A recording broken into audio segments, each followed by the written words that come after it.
চাই, ভয়ভীতির যুগ আমরা 24-এ খেয়ে এসে পড়ছি।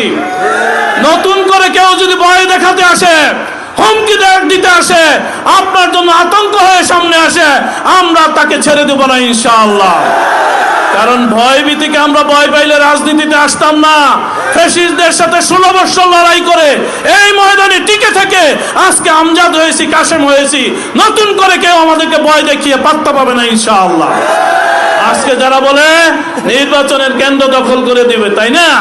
নির্বাচনের কেন্দ্র কি মামুর বাড়ি ওয়ারিশ যে গেলেই আমরা ছেড়ে দিব?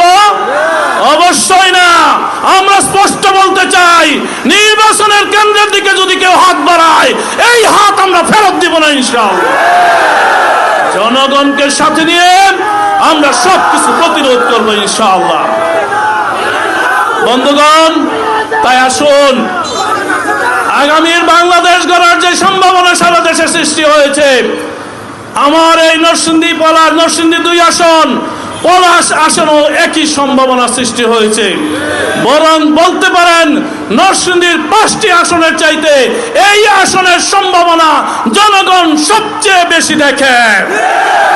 এই সম্ভাবনাকে যদি বাস্তবে পরিণত করতে হয়, এই সম্ভাবনাকে যদি জনগণের বিজয় পরিণত করতে হয়, তাহলে জনগণকে এই ভূমিকা রাখতে হবে। জনগণ যদি দাঁড়িয়ে যায়, জনগণ যদি দায়িত্ব পালনে এগিয়ে আসে, তাহলে ডাকাতরা পালায়, দুর্বৃত্তরা পালায়, অমানুষরা পালিয়ে যেতে বাধ্য হয়।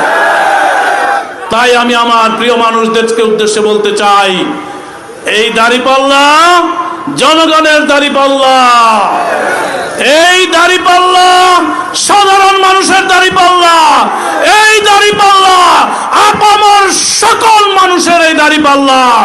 অতএব সাধারণ মানুষ এই দাঁড়িপাল্লাকে বিজয়ের মাধ্যমে তারা নিজেরাই বিজয়ী হবে ইনশাআল্লাহ।